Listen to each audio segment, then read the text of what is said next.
Whaatala whātumpa I mani malu wa. Si lo foi whaaponga mai nei tula. Ele por kalame o lo ingo o tawanu seli mani tua. Pero ni se tapu stangata o le matai mai lo tofanga. Ya wa ule whaia o ngana Samoa I Makoli High School wa. Luasfulu lua nei tausanga talu na o whaia o ngana.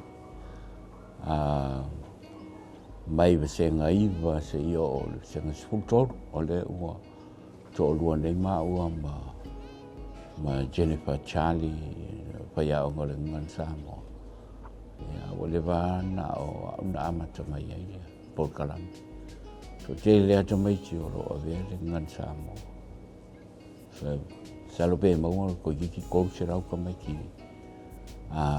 pe fa popo mo senga ia Aveina tatou ngana.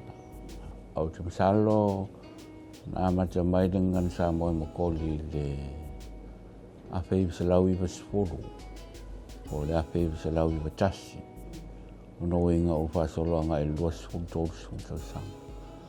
Tasi nei o ngana mua whataitai ai ona o le manatu wa o le pule sai ai o le tōtele o Jamaiki. Ia o Samoa ma le Pasifika o te tauan whatawaina ia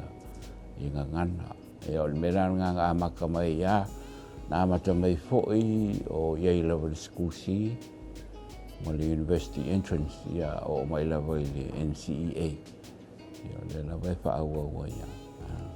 Ia tele ia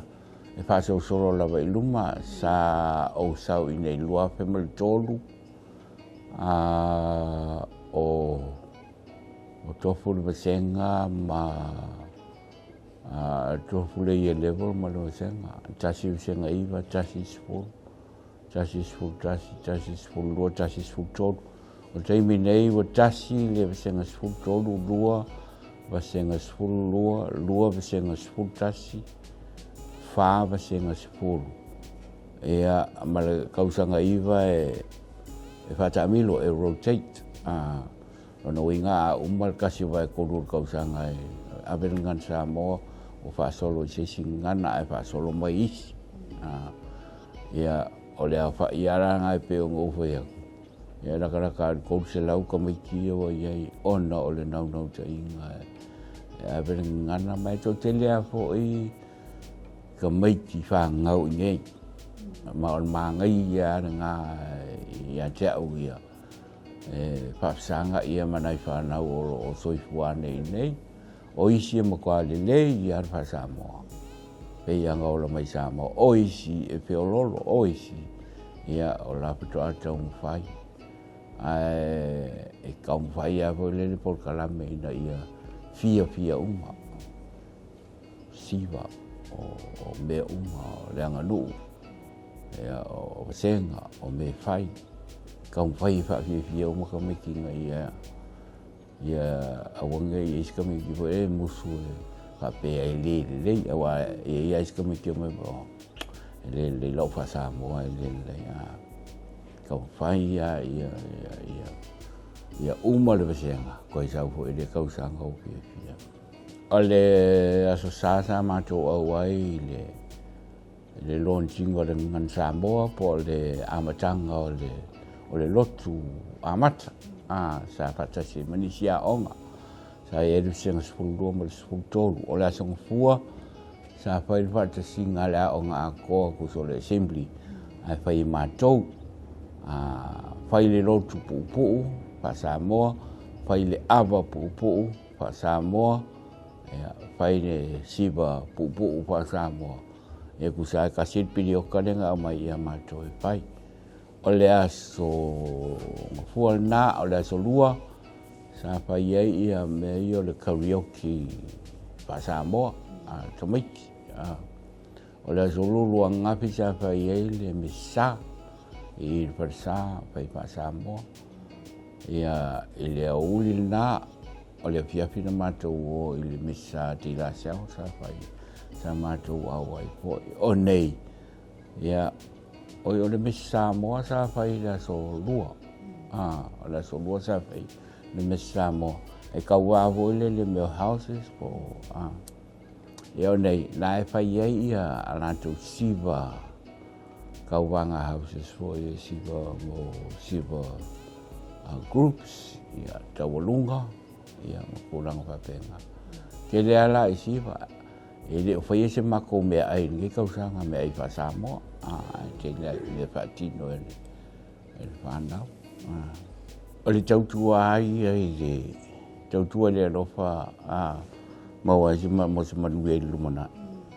ia o le tautua ai le tatou ganuu ma le gagana e lē o se mea ese le o laga fasamoa e o la mai ala kamaikikila kou e tautua pe tautua foi o ai le tamailulu o le aiga po o le tinā po o le fanau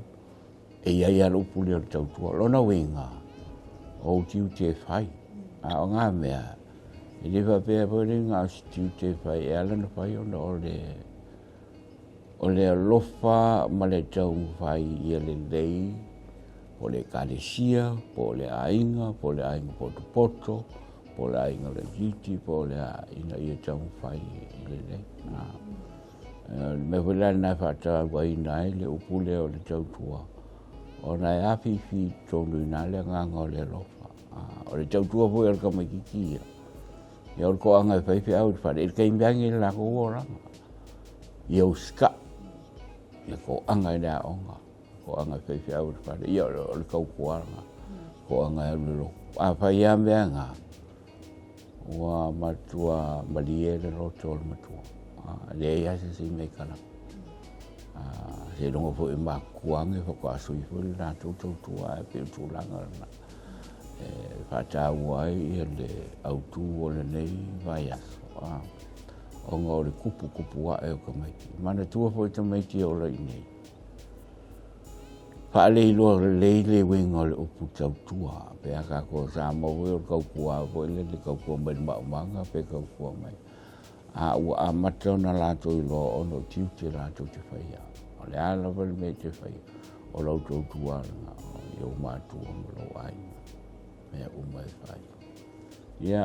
o le vāenga hoi le au mai ngai le aonga, e iei chai.